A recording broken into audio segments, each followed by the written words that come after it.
السلام عليكم ورحمة الله وبركاته. الحمد لله وحده والصلاة والسلام على من لا نبي بعده.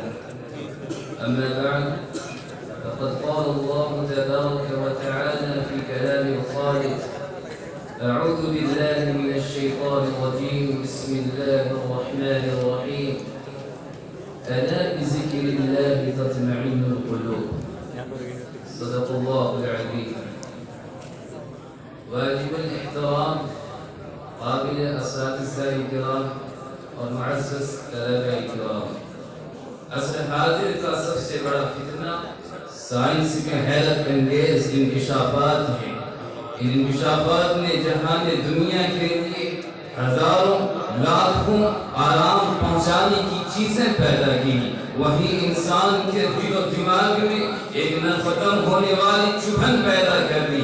یہ رنگ بدلتی دنیا روشنیوں کا دور کہلاتی ہے، جس کی ترقی عطا منزلیں طے کر رہی ہے، جس کے مزاج میں حیران تغیر و تبدل رچا بسا ہے۔ آج انسان کے دامن میں علم و دانش کی بھرپور تجلیاں ہیں، تہذیب و تمدن کے لیے پناہ گزارے ہیں۔ آج انسان زمین پر چل ہی نہیں رہا بلکہ ہواؤں کی دوش پر بھی اڑ رہا ہے۔ آج ہواؤں میں اسٹیشن بنایا جا رہا ہے، آج چاند پر کمریں ڈالی جا چکی ہیں، سورج کے کرنوں کو مسخر کیا جا رہا ہے، زمین کے پوشیدہ خزانے باہر نکالے جا رہے ہیں، پہاڑ کی سرپرست چوٹیوں کو سر کی جا رہی ہے۔ کل کا انسان جن باتوں پر یقین نہ کر سکتا تھا، آج کے لوگ اپنی آنکھوں سے ملاحظہ کر رہے ہیں، اور وہ ہماری روزمرہ کی زندگی کے معاملات میں شامل ہے۔ آج انسان کو فضا میں اڑتے پرندے کی طرح دیکھ کر حضرت سلیمان علیہ السلام کے تخت کی اڑان کو جادو اور شعبدہ بازی کا دھوکہ نہیں سمجھا جاتا۔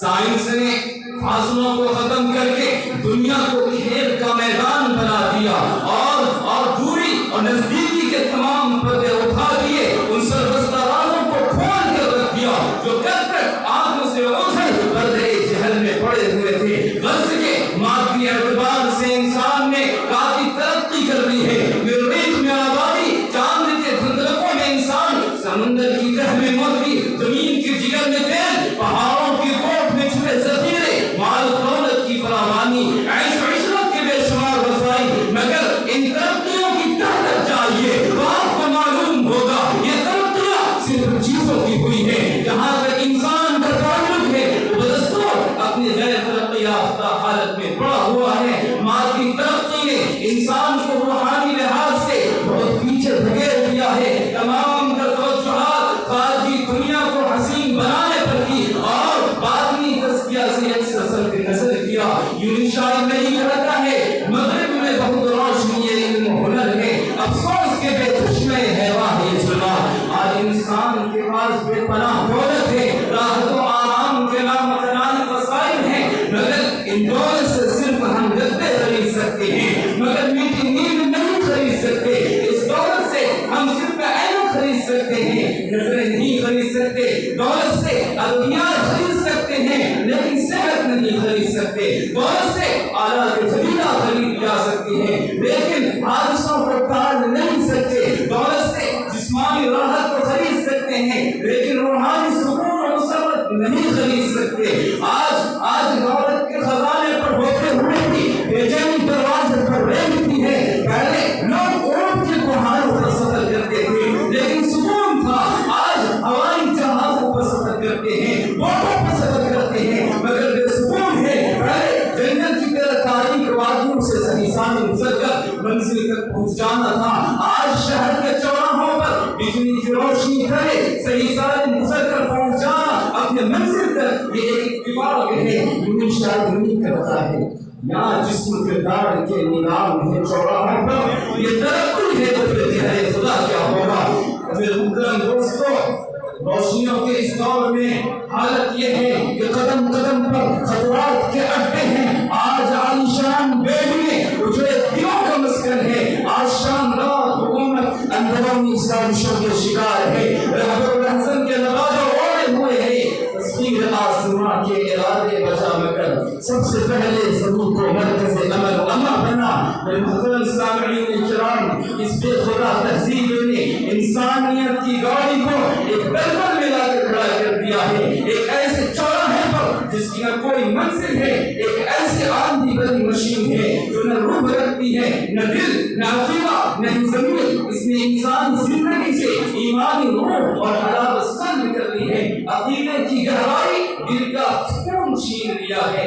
وہ اندھیرا ہی پھیلا تھا جو قدم راہ پہ تھے، روشنی لائی ہے منزل سے بہت دور مجھے۔ میرے محترم دوستو، بھلا بتاؤ جو تہذیب دنیا کے اندر راحت نہ دے پائی، وہ دل قیامت کے دن کیا وہ سکون پہنچا سکے گی؟ افسوس کی بات ہے ہم معروف جیسے بڑھنے وقت چیز کو مادہ جیسے کم ترتیب چیز کے ذریعے سے خوش کرنا چاہتے ہیں۔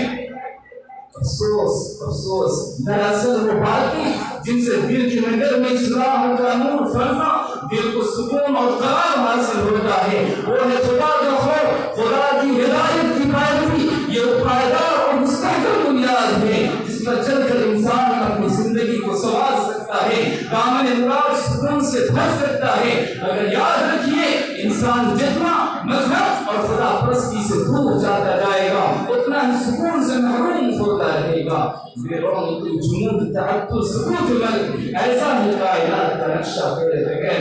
اگر حضرت عبداللہ رحمۃ اللہ علیہ فرماتے ہیں، اگر بزور کرم اپنے بزور طاقت کے بلبوتے پر اگر تم ہوا پر اڑو گے تو یوں سمجھو کہ تم مکھی ہو چکے ہو، وہ بھی تو ہوا میں بلا تکلف اڑتی ہے، اور اگر تم پانی پر چلو گے تو یوں سمجھو کہ تم تنکا ہو چکے ہو، وہ بھی تو پانی کی سطح پر بہتا ہوا جاتا ہے۔ ہاں، اپنے دل کو قابو میں کرو، تب تم انسان بنو گے۔ دل کو دل بناؤ، دل کو جانور کے لیے ہوتے ہیں۔ دل تو وہ ہے جس میں اللہ کا خوف ہو، اللہ کا ذکر کرتا ہو۔ اس لیے انبیاء علیہ السلام نے قلب انسان کو اپنا آئیڈل بنایا اور اس کے کرے گھس کرنے پر پورا زور صرف کیا اور بتلایا کہ پہلے اپنے دل کو سکون سے اپنے دل کو درست کریں تاکہ سارا انسان درست ہو جائے۔